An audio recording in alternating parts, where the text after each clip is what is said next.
Hey guys, what's up? I am on my way home from work, but I thought I would throw off this really quick recording, and I'm going to put this up on YouTube. One, because I haven't put up a video in a while, partly because I've been busy and also because I've been sick, but also because there's something I saw in the news just now that I think corresponds with what I've been planning to put up on YouTube. Some friends of mine already know the next couple of videos I want to do, and one of them is kind of exploring a little bit of this whole conspiracy theory stuff. I wanted to show just how much this stuff is pretty much just BS, and but I want to do a quick intro to that, I guess, and showing just how easy it is sometimes to completely break down these so-called conspiracy theories that people come up with simple logic. Sometimes just simply thinking about it for just a little while can completely show all the holes in it. And I'll give an example with something a little less serious than, I guess, some conspiracy theories that people think about. The whole Michael Jackson death thing. Today, I was watching on CNN, not that I had any choice in the matter. I'm always forced to, be exposed to CNN at least always 1 hour before the end of my shift, because I always have to turn everything on in the lobby, and it's this big screen TV that I got to turn on and always put on CNN. And they were talking about how they were getting ready to, start the court case, against that doctor who, they're charging with his death. And what's cracking me up is I'm already hearing people talk about, there was a conspiracy to kill Michael. Even his brothers, stupidly walking around with that shit. There must have been a conspiracy to kill him. And I'm hearing some people saying that, doctor didn't do it. They framed the doctor. He had nothing to do with the death. And of course, his lawyer, who obviously, wants to make sure this guy gets free so he can get paid, was saying that, I can prove the doctor didn't do it. He would never have given him that particular drug that he overdosed on. I forgot the name of the drug. It starts with a T, Tropofil, or I know I'm saying it wrong, so you guys can look it up. But it's supposedly this really potent surgical drug. It's a drug that they use to knock people out so they can cut them up, And they're saying that the doctor wouldn't have possibly have given him this drug. And the doctor, had already tried a bunch of other safer drugs, and and the lawyer's trying to say that, if you've given these safer drugs, why would he give him this more potent one later on?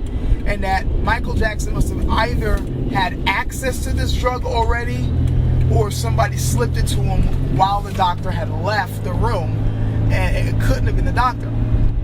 Now, this is when I start employing thinking, okay? This is where we got to start, using some thinking skills.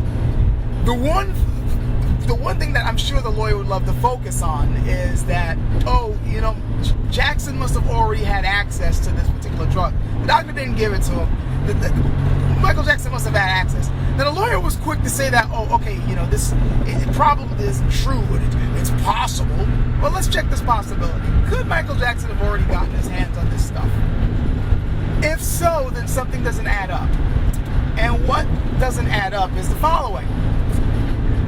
When's the last time you've ever heard of somebody holding on to the good shit until later? If you're wondering what I mean, well, let's keep this in mind. What we know of Michael Jackson's death is, apparently Jackson was trying to get to sleep. Okay? He had just, he already had 2 days of working on that, two nights before, he was working hard on trying to do that final show of his. And he's constantly taking all these painkillers and all these other drugs, to keep doing the work, and he's trying to get to sleep, and he can't get to sleep. So they call the doctor. Doctor shows up, and starts giving him all these different drugs to try to get him to sleep. I think first he was in there at 1 in the morning, then 2 in the morning, and he came in the next hour, then he came in the next couple of hours. He kept going back and forth several times that night, and each time trying to give him something different to try to get Jackson to sleep. Each time giving him a different drug, and each one supposedly more powerful than the next, until finally somehow Jackson ends up with the 25 milligrams of the drug that kills him.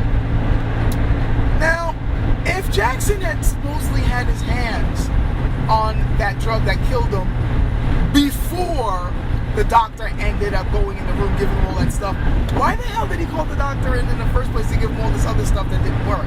Does that make any sense to you? Think about it. Let's just simply think about human nature for a minute and just simply think about this logically. If you have access to the good shit already, won't you just take it immediately instead of waiting for somebody to give you all these different drugs before you finally get to it? Think about it. I know many of you motherfuckers are hoarding Vicodin. I know it. I know many of you guys that you went to the dentist or went to some place and they gave you a prescription of Vicodin. You started saving those little pills for later. They're still sitting in your medicine cabinet. Your toothache's long been taken care of. You already got your teeth pulled or whatever. That Vicodin is still sitting in your medicine cabinet for the days when you're really in pain. And when you're really in pain, you know I'm not gonna reach for the Tylenol. I'm gonna go for the freaking Vicodin. You're gonna go for the good shit because you know you got it. You're saving it for when you really need it. Now, Jackson could not get the freaking sleep. He knew he couldn't get the sleep.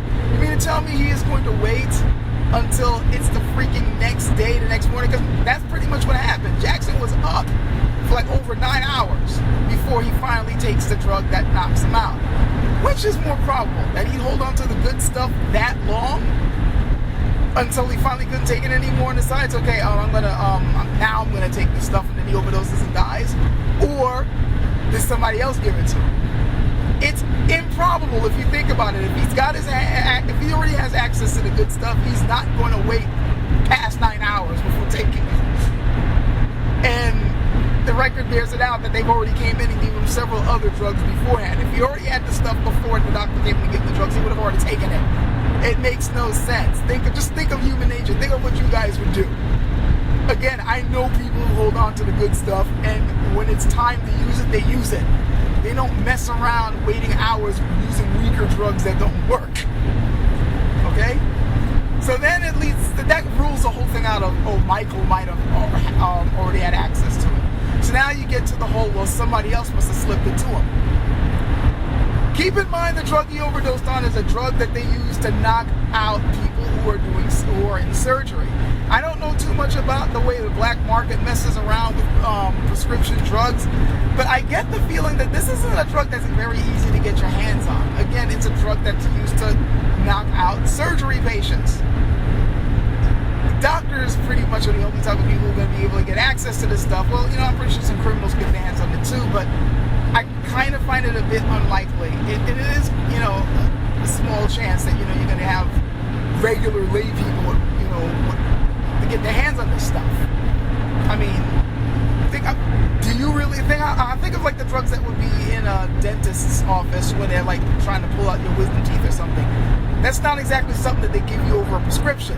It's the stuff that the doctors get their hands on. So that means that somehow somebody else in that building, besides the doctor being charged now, must have been able to get access to this stuff.